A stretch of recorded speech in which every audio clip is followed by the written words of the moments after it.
আব্দুল্লাহ ভাইয়ের মার্কা ধানের শীষ মার্কা।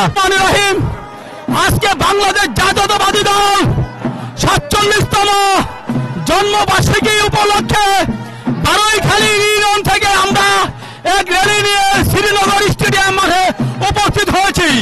সংগ্রামী সাথী বন্ধুগণ, আমরা যুবদল বিগত দিনে ছিলাম, এখনো আছি, ভবিষ্যতে থাকবো। তারেকের সমস্ত ডাকে আমরা অংশগ্রহণ করে থাকি। এখনো আমরা ধানের শীষে আছি।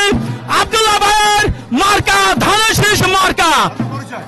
আমার পরিচয় বারৈখালী ইউনিয়নের যুবদলের সাধারণ সম্পাদক, শ্রীনগর থানা যুগ্ম আহ্বায়ক। আমার নাম মোহাম্মদ আবুল খন্দকার। আমার সাথে আছেন আমার সভাপতি। আজকে আমরা উপস্থিত হয়েছি যুবদলের 25টা বার্ষিকী উপলক্ষে। আমরা এখানে যুবদল থেকে র্যালি করব।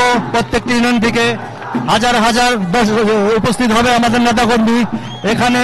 আজকে আমরা যুবদল মূল দলের পাশে সব সময় থাকবে, এখনো চাই, আগামীতেও থাকবো ইনশাল্লাহ। আগামী দিনে যাতে আমরা সুষ্ঠু নির্বাচনের একটা অংশগ্রহণ করে আমাদের মার্কা ধানের শীষ নিয়ে আমরা এগিয়ে যেতে পারি। আব্দুল্লাহ ভাইয়ের মার্কা ধানের শীষ মার্কা। এই আহ্বান দেখে আমি সবাইকে সালাম জানিয়ে আমি আমার সংক্ষিপ্ত বক্তব্য শেষ করছি। আসসালামু আলাইকুম। আমি যুবদলের সভাপতি।